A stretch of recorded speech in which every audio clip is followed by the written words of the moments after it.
இங்க பாரு, நீ என்னை என்ன செய்ய சொன்னாலும் நான் அதை அப்படியே செய்றேன். நீ எனக்கு வேணும் சாஸ்கே. நீ வில்லேஜ் அழிக்கணும். அதுதான் எனக்கு வேணும்.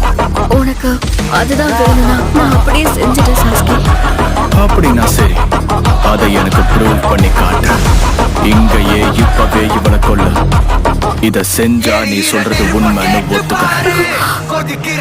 இவனுக்கு இவதான் பலியாடா.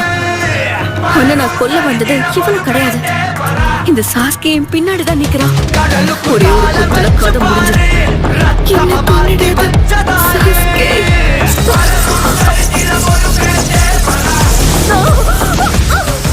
இவளை கொல்ற அளவுக்கு நீ துணிச்சிட்டியா?